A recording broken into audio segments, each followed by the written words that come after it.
Hi everyone.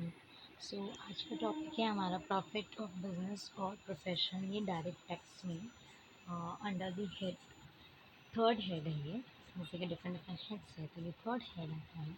उसके अंदर ही topic है this is for BMS, BBI, BAF, BFM, BCom, MCom, MBA, MMS, सबके लिए है ये टॉपिक।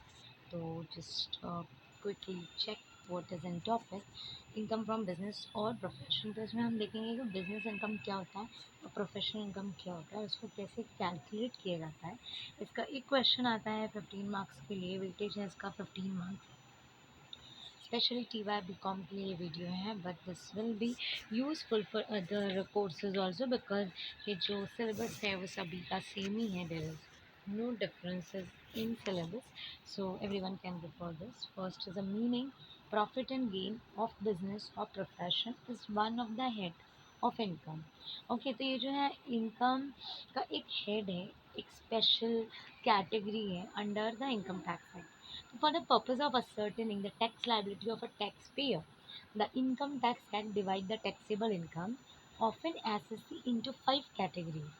ओके, जैसे कि कोई इंडिविजुअल का अगर हमको उसको अपना टैक्स कैलकुलेट करना है कि कितना इनकम के ऊपर से कितना टैक्स देना है, तो उसके बेसिस पे इसको टोटल 5 हेड्स इसमें बनाए गए हैं, उसमें डिवाइड किया गया है। 5 कैटेगरीज है, मतलब 5 टाइप्स की इनकम है। तो business profit is the third head of income under that. तो कितने नंबर पे आता है? थर्ड नंबर पे आता है ये हेड, मतलब जो हेडिंग है टॉपिक उसके अंदर। After salaries, house property income, ये आता है थर्ड नंबर पे। So this is basically ranking on the third number. Third number पे हम इसको हमेशा कैलकुलेट करेंगे. So again I'm repeating, profit and gain of business or profession is one of the important head of income under the Income Tax Act.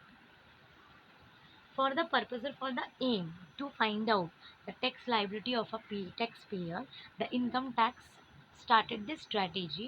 It divided the under the 5 heads, जो income है उसको 5 head में divide किया। उसमें ये third number पे head आता है। इसके पहले सैलरीज है, हाउस प्रॉपर्टी है, जो मैंने उसकी वीडियोस पहले भी पोस्ट किए थे। Again I will post more video, तो you can watch in the next video that topic. So I hope everyone clear कि बिजनेस प्रॉफिट एंड गेन क्या है. तो ये जो है एक हेड है, स्पेशल हेड है, जो इनकम टैक्स के अंडर थर्ड नंबर पे आता है. और ये क्यों बनाया गया है?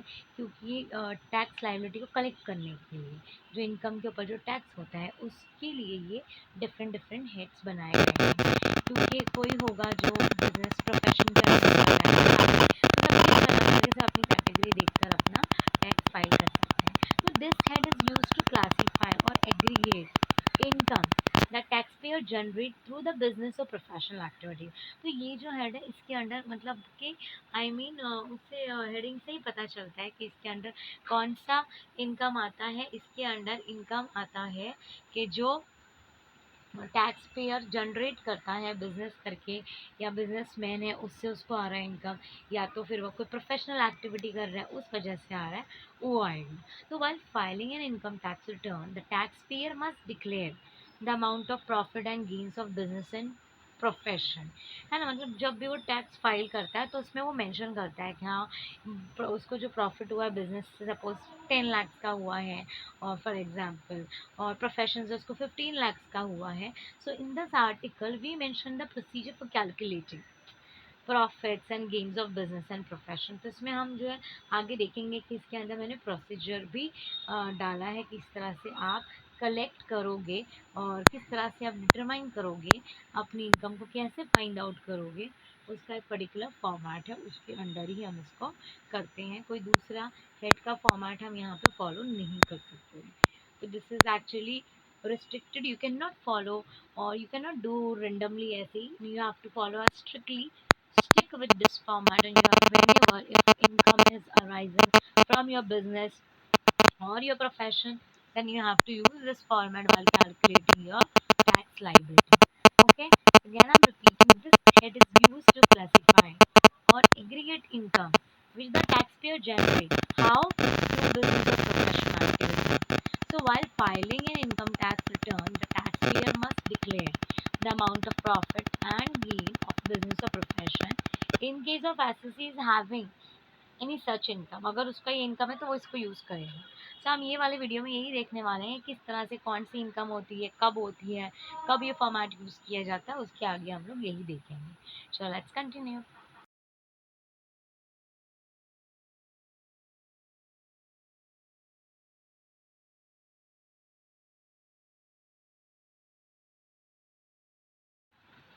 सो फर्स्ट है प्रोफेशन। प्रोफेशन का मतलब क्या होता है?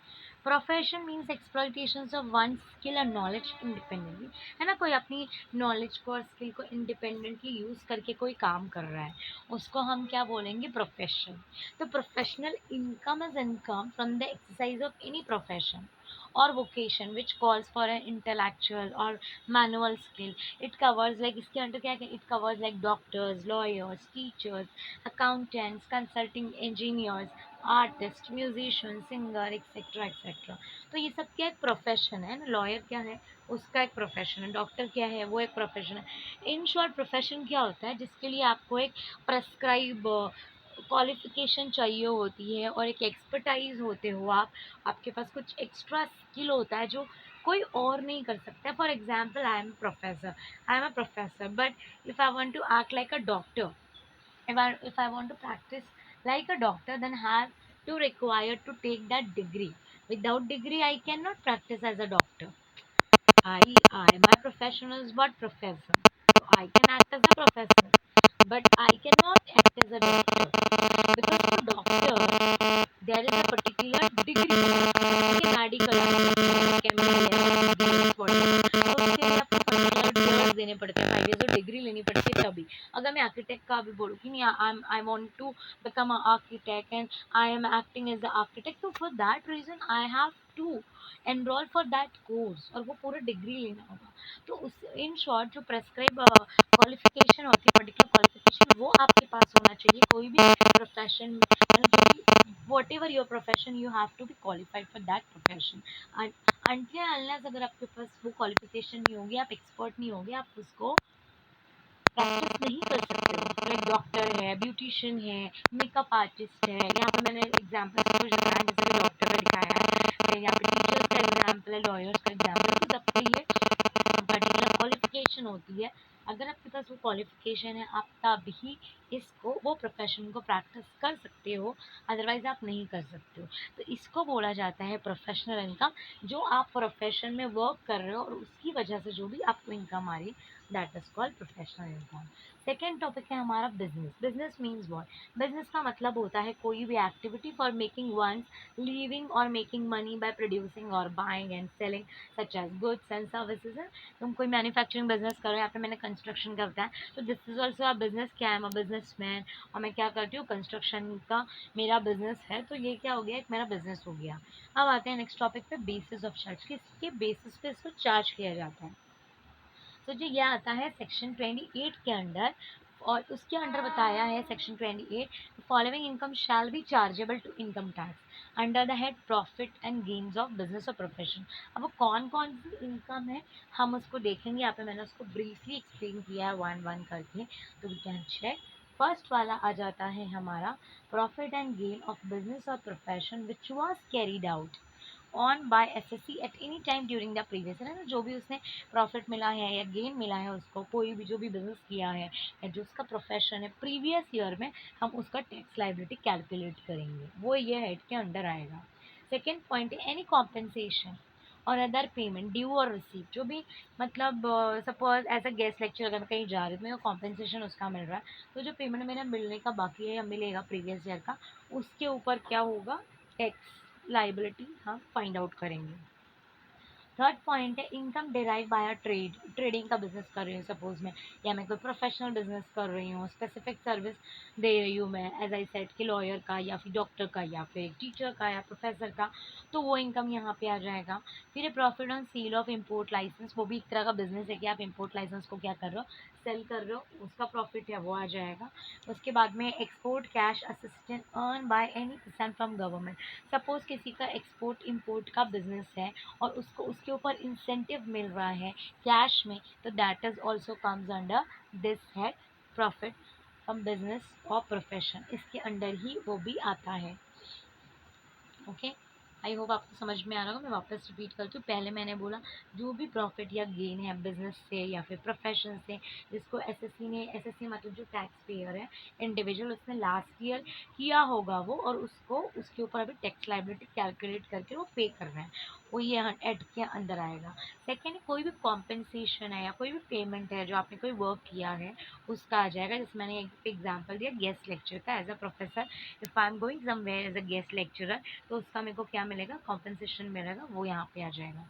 फिर है इनकम ड्राइव बाय ट्रेड, अगर मैं कोई ट्रेडिंग कर रही हूँ मतलब बाइंग एंड सेलिंग, तो उसका आ जाएगा। या फिर जैसे कि मैं प्रोफेसर, जो मेरी इनकम है वो यहाँ आ जाएगी।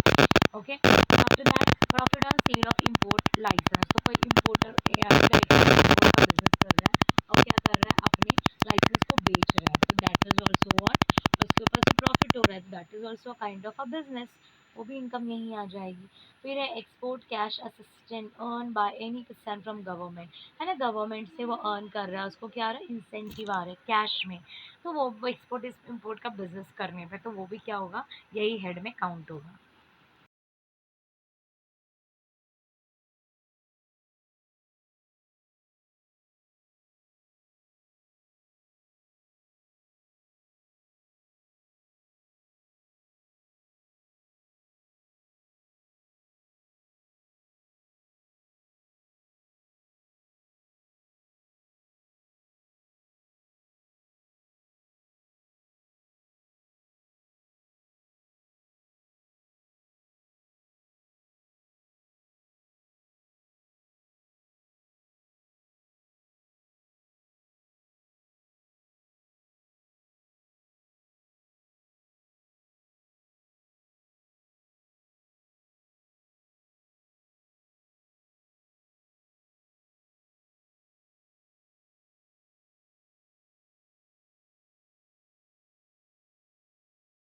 नेक्स्ट है ड्रॉबैक रिफंड, ड्रॉबैक का मतलब होता है रिफंड ऑफ कस्टम और एक्साइज ड्यूटी, जो भी तुमने मतलब कस्टम और एक्साइज ड्यूटी पे किया है, उसमें से कुछ अगर बचकर रिफंड आ रहा है अगेंस्ट एक्सपोर्ट के उसमें, तो वो भी यहीं पे आएगा। फिर है profit on transfer of duty entitlement passbook scheme, ये एक स्कीम होती है जिसपे आपको प्रॉफिट अर्न होता है, तो वो भी यहाँ पे आएगा, वो भी प्रॉफिट आ रहा है, मतलब there is a business. Okay, फिर है profit on transfer of duty free replacement certificate, तो जिस उस पे भी अगर, इन शॉर्ट याद रखो, जिस पे प्रॉफिट आ रहा है वो आपका बिजनेस इनकम है। फिर है value of any benefit of perquisite, तो परक्विजिट मतलब जो मॉनेटरी और नॉन मॉनेटरी बेनिफिट्स दिए जाते हैं, पर्क्स हो गया, वो सब जो कंपनी देती है अपने एम्प्लॉय को, वो, तो वेदर इट्स कन्वर्टेबल, या तो आप कई बार आप उसको मनी में कन्वर्ट कर सकते हो, आप उसको बेचकर आपको ज़रूरत नहीं, सपोज अगर आपको कंपनी ने फुल्ली फर्निश्ड फ्लैट दिया है और आपके पास फर्नीचर पहले से है, आपको फर्नीचर नहीं चाहिए, आप उसको बेच रहे हो, मनी में कन्वर्ट करते हुए आ जाएगा। और कभी कभी नहीं कर सकते हो तो वो भी यहाँ पे आ जाएगा। फिर इंटरेस्ट हो गया, जैसे dividend interest and all, salary है, बोनस है, कमीशन है, रेम्यूनरेशन है, जो पार्टनर की फर्म में से पार्टनर को मिल रहा है, तो उसके ऊपर डिडक्शन मिलेगा, वो मिलेगा 40B सेक्शन में आ जाएगा deduction. Again I am repeating, जो भी रिफंड आ रहा है कस्टम और एक्साइज ड्यूटी पे एक्सपोर्ट के अगेंस्ट में, वो यहाँ पे आता है कि जो भी प्रॉफिट आ रहा है आपकी ड्यूटी इंटाइटलमेंट पासबुक की स्कीम से, वो यहाँ आ जाएगा, वो सारा आएगा। उसके बाद में any sum received under keyman insurance policy, एक इंश्योरेंस पॉलिसी होती है, उसके ऊपर अगर आपको कुछ बेनिफिट आ रहा है, तो that is also a part of profit और गेन ऑफ बिजनेस और प्रोफेशन। ओके, इसमें कुछ बोनस मिलता है आपको। उसके बाद है the fair market value of inventory, जो भी स्टॉक बिल्डअप करके रखा है, जो फेयर मार्केट में जो वैल्यू है, वो डेट पे जब उसको कन्वर्ट किया है या फिर ट्रीट किया है कि वो कैपिटल एसेट है, तो वो भी यहाँ पे आ जाएगा, बट उसको एक प्रेस्क्राइब एक पर्टिकुलर फॉर्मेट में प्रेजेंट किया जाता है। या फिर कोई भी सम रिसीव्ड है या मिलने वाला है एसेट को ट्रांसफ़र करने पे, तो उसके लिए भी वो भी अलाउड होता है, वो डिडक्शन में जाता है, उसको हम लिखेंगे 35AD के अंडर जाएगा। जैसे कि कोल्ड स्टोरेज वगैरह हो गया, वो यहाँ पे आता है।